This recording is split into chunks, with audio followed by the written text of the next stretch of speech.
खुदावन का आत्मा हमारे मध्य में है भाई बहन। और आज हम जब परमेश्वर के साथ संगति करते हैं तो बाइबल का वचन कहता है कि हमारे लिए एक शत्रु है।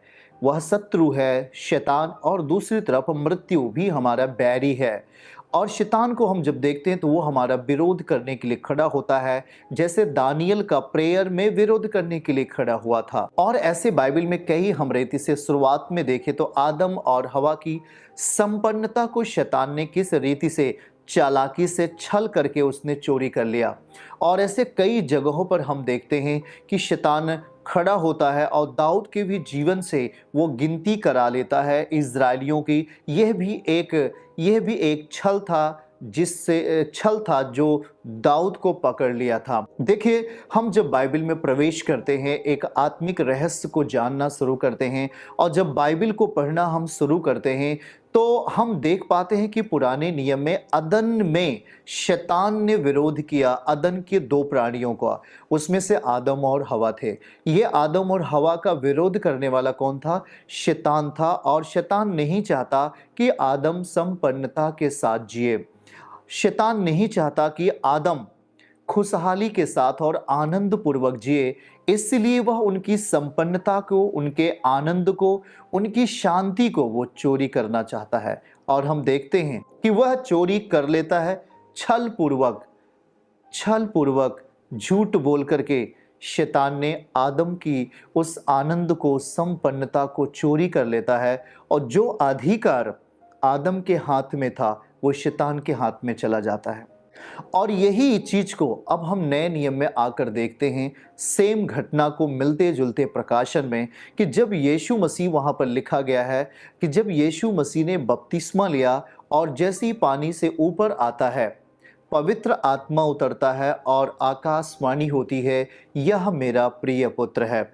और जब से वह यह मेरा प्रिय पुत्र है का शब्द शैतान सुनता है, वो जल उठता है और वो अदन के समान प्रथम मानव को धोखा देने के लिए उस प्रथम व्यक्ति को जो आदम था, उसकी प्रॉस्पेरिटी को जैसे चोरी किया, संपन्नता को चोरी कर लिया, आनंद को चोरी कर लिया। ठीक उसी रीति से हम जब नए नियम में आते हैं तो नए नियम में जो मसीही था, जो प्रभु यीशु मसीह था और जो आत्मा से जन्मा था, उसके अंदर की प्रॉस्पेरिटी को, संपन्नता को शैतान चोरी करना चाहा। और जैसे ही पिता ने कहा तू मेरा प्रिय पुत्र है, वैसी ही वहां पर लिखा है पवित्र आत्मा के द्वारा वो जंगल में जाता है परीक्षाओं के लिए, और वहां पे 40 दिन शैतान ने परीक्षा लिया। अब शैतान तो वही था जो अदन में आदम को बहका दिया था, हवा को बहका दिया था, और वहां पर वो संपन्नता को छीन लिया था। और वही उसी रीति से मिलता जुलता हुआ इस नए नियम में दूसरे आदम के साथ शैतान प्रयास करता है। इसका मतलब क्या है? कि वो हमारे आनंद से उसको घृणा है, हमारी संपन्नता से उसको घृणा है। गरीबी में रहोगे, शैतान खूब हंसेगा, आनंदित होगा। मरते रहो, बीमारी में रहो, ग्रसित रहो, शैतान खूब आनंदित होगा। लेकिन जैसे ही आप बढ़ोगे, जैसे ही आप आनंदित होने के लिए तैयार हो जाओगे, और जैसे ही आनंद व शांति में और संपन्नता में जीने लगोगे, शैतान को घृणा होती है, शैतान को जलन होती है कि कैसे ये परमेश्वर की संरचना आनंदित है। क्योंकि शैतान ने हमें नहीं बनाया। उत्पत्ति अध्याय 1 वचन 26, हमें परमेश्वर ने बनाया है। तो जब हमें परमेश्वर ने बनाया है और परमेश्वर ने अपनी आत्मा हमें दी है, हम परमेश्वर के हिस्से हैं, हम परमेश्वर के भाग हैं, हम परमेश्वर के द्वारा रचना किए गए हैं। तो इसमें शैतान का तो कोई रोल है नहीं कि वो हमारे लिए क्या किया है, पर वो हमारा नुकसान करना चाहता है, क्योंकि वो विरोधी है। उसे विरोधी कहा जाता है, उसे भरमाने वाला कहा जाता है भाई बहन। और इस रीत से जब दूसरा आदम जो आत्मा से पैदाइश हुई थी, वह मसीह था, उसके साथ वो 40 दिन तक रहता है शैतान, और 40 दिन में तमाम चीजें वो लाता है। और हम 3 दिन के मुख्यतः पढ़ते हैं वहां पर, और हम देख पाते हैं कि जब वो मसीह के सामने होता है तो मसीह शैतान को किस रीति से उत्तर देता है, किस रीति से उसे उत्तर देता है। हवा वहां पर उत्तर नहीं दे सकी, अब यहाँ नए नियम में मसीह ने उसे उत्तर दिया, जवाब दिया शैतान को हर झूठी बात के लिए। हर भरमाने वाले पॉइंट पर मसीह ने जवाब दिया।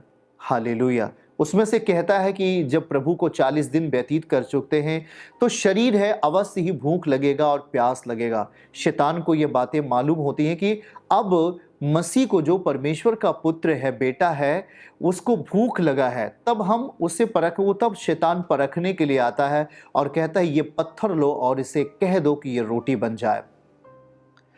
तो याद रहे कि परमेश्वर ने वहां पर वो वचन में कहता है, मत्ती अध्याय 4 में, वहां से जब पढ़ लेंगे नीचे तो लिखा है कि यीशु ने कहा कि लिखा है। वहां ये नहीं कहता कि मैं तुझे डांटूंगा, मैं तुझसे लड़ूंगा, परंतु प्रभु कहता है लिखा है। शैतान विरोधी को वचन से जवाब देना हमारे लिए उचित है और कहता है कि मनुष्य केवल रोटी से ही नहीं परंतु हर एक वचन से जो परमेश्वर के मुख से निकलता है जीवित रहेगा। तो प्रभु यहां पर हम देखेंगे कि यीशु मसीह ने शैतान को वचन से जवाब दिया और जब तीनों प्रश्नों का, तीनों भरमाने वाली चीजों में यीशु मसीह ने कहा लिखा है, लिखा है और लिखा है, और जब जवाब पाता है तो बाइबल कहती है आखिर में शैतान उसके पास से चला जाता है और स्वर्गदूत आकर के सेवा करने लगते हैं। आमीन। तो ये है एक बैरी, एक दुश्मनी जो शैतान मनुष्यों के साथ निभाता है। हालेलुया। तो हम जब परमेश्वर के साथ आगे बढ़ते हैं तो बाइबल का वचन कहता है कि हमें शैतान की युक्तियों से अनजान नहीं रहना चाहिए। हमें यह पता होना चाहिए कि ये काम जो कर रहा है ये शैतान की ओर से है या परमेश्वर की ओर से है। ये शैतान की ओर से है, ये हमें जानना चाहिए।